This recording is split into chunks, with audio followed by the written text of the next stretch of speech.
Thanks for coming. I'm going to be talking about a relatively new method to analyze data sets, which is based on algebraic topology, and more precisely on the computation issues around this method. And yeah, so let's start with a teaser on the geometry of data. So pretty much all data that is of interest to humans these days can be in one way or another represented as a vector or a tensor. So take the case of images.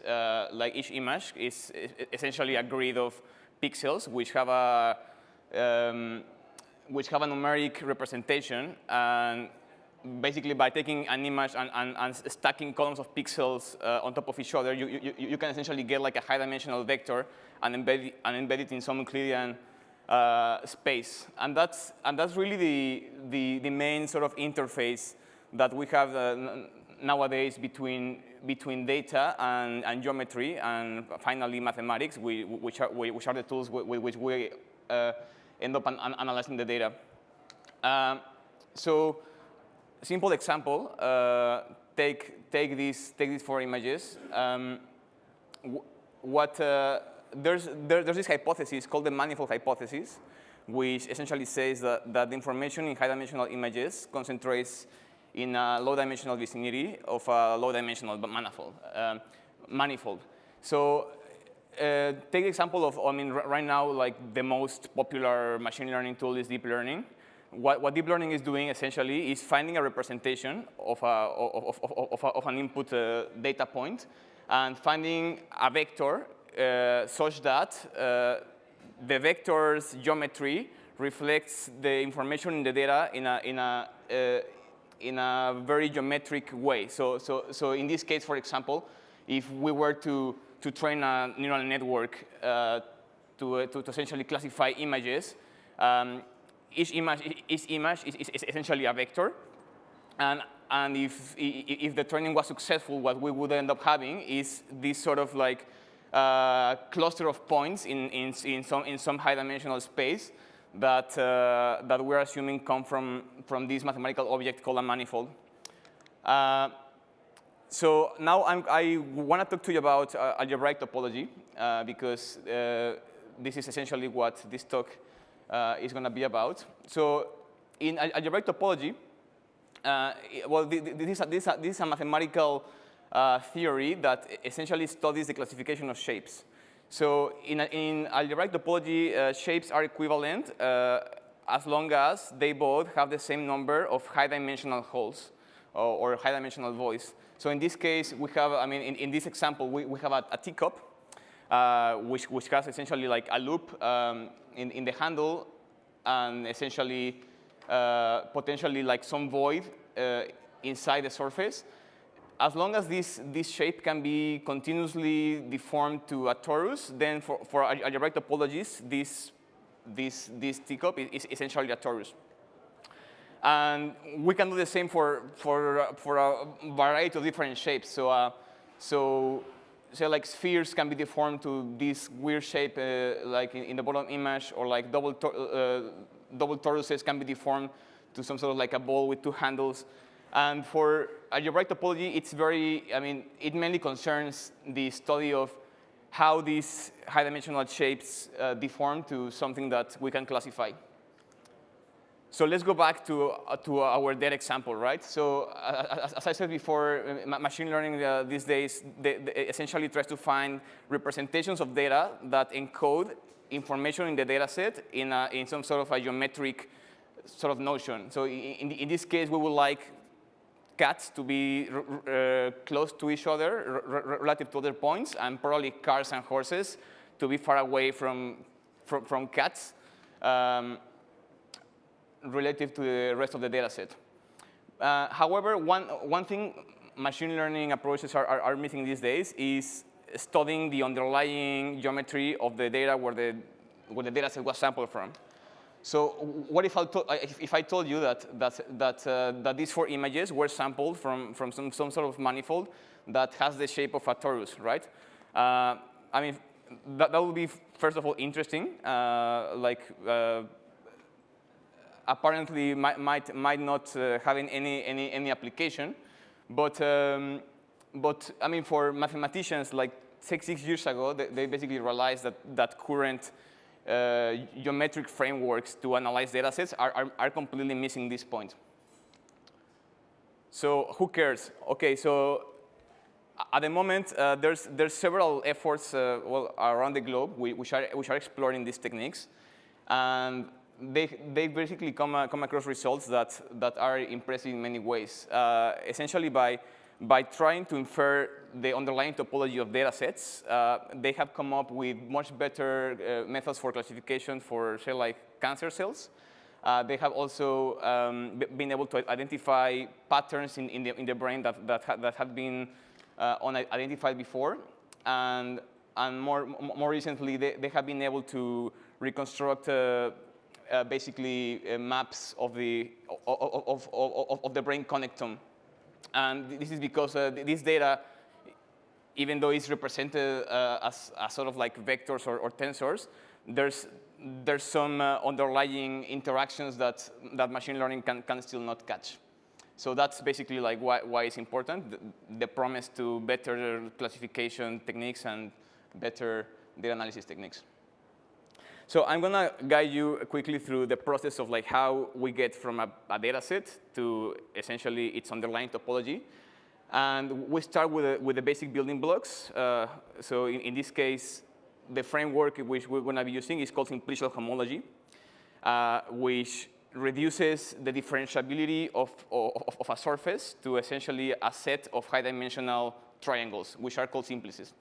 So if you think about each point in this figure as a sort of like a representation of a data point, let it be an image or a sample from a speech or whatever, then you can always form clusters of data points in a way that they resemble this simplicial complex structure, right? So the main idea here is that for example, in this case, this point, which is a zero-dimensional simplex, is a face of the line, which is a one-dimensional simplex, which is a face of the triangle, which is a two-dimensional simplex, which is a face of this sort of like polyhedra, which is like a three-dimensional simplex.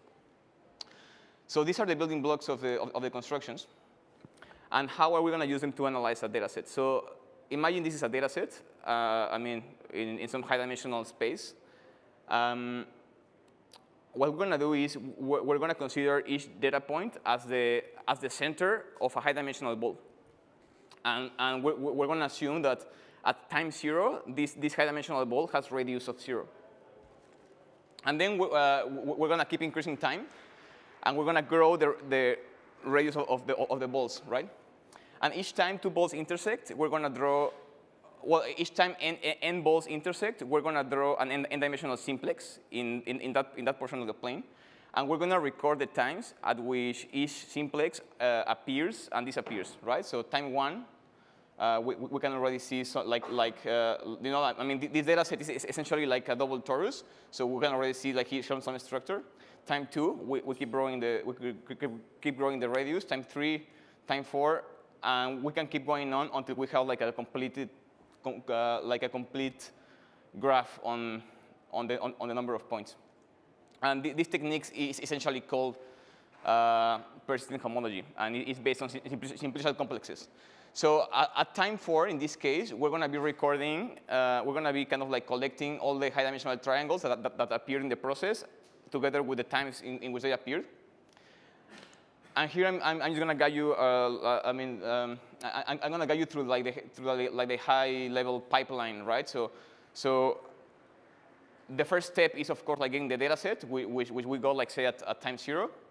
Second step, which I just showed, is converting the data set to a simplicial complex by the process I just described, growing the balls and collecting the simplices. Third step is essentially encoding this simplicial complex as a so-called boundary matrix, which I'm going to describe later on, which is essentially a matrix that is binary and is extremely high-dimensional, and it's upper triangular, and I'm going to explain why. And final step is essentially do computation on this boundary matrix to extract the underlying topological information in the data. So the complexity of each of these steps varies.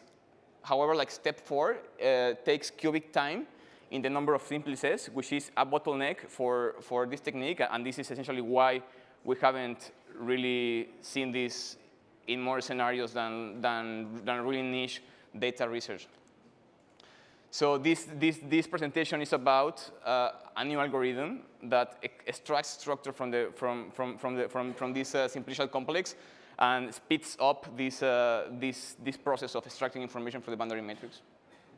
So this is how the boundary matrix looks like. It's essentially a binary matrix, and what it records is the times and the dimension of each simplex that appears through this process of generating the simplicial complex. There's an important concept in this boundary matrix, which is called the low function, which essentially records where is the largest one, so the largest non-zero in each column of this boundary matrix. And this is a bit of a more technical concept, but it's important to describe the methodologies, right? So how do we go from boundary matrix to topological information? There's this extremely simple algorithm, which is called the standard algorithm, which what it does is it goes from column to column. Basically, it kind of traverses the matrix column to column.